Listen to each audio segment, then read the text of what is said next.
basis points over the same period.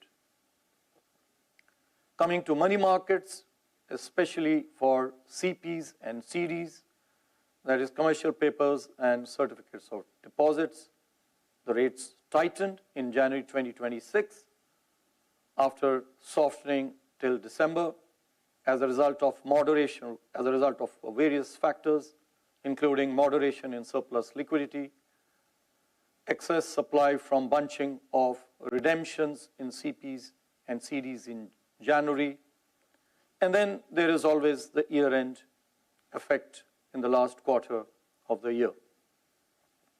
G-Sec yields mirroring global trends have continued to harden over the last 8 months due to a host of factors.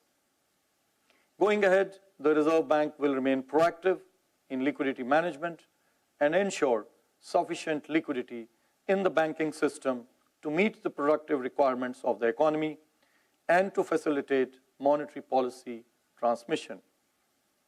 Liquidity management would be preemptive, with sufficient allowance for unanticipated fluctuations in government balances, changes in currency in circulation, and forex intervention, etc.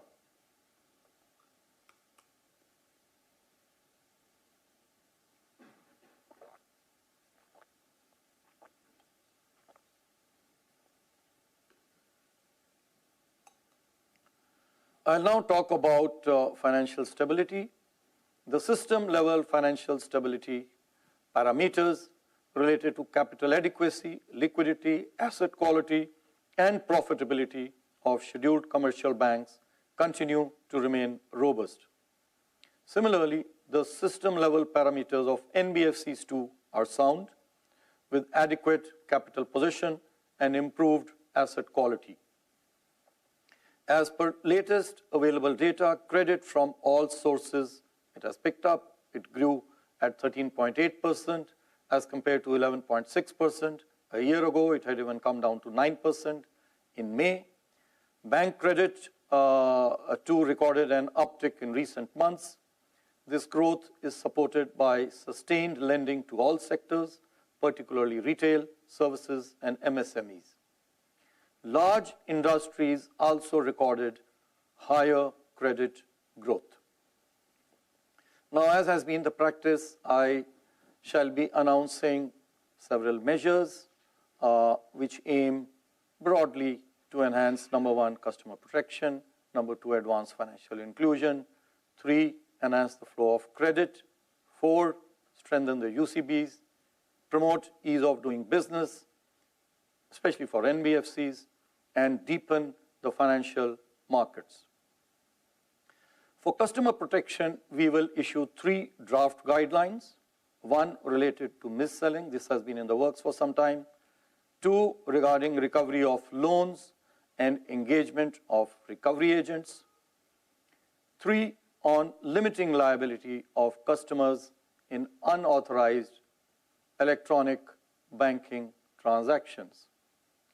It is also proposed to introduce a framework to compensate customers up to an amount of 25,000 for losses incurred in small value fraudulent transactions. You are all aware that there has been a number of fraudulent transactions for which RBI has taken a number of measures, and we will again, in this regard, we also now wish to publish a discussion paper on possible measures to enhance the safety of digital payments.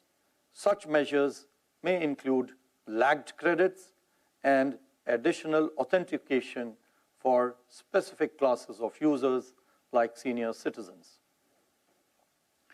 In the financial inclusion space, we have comprehensively reviewed 3 schemes: the lead bank scheme, the Kisan credit card scheme, and the business correspondent model. We shall issue draft revised guidelines with respect to each one of them.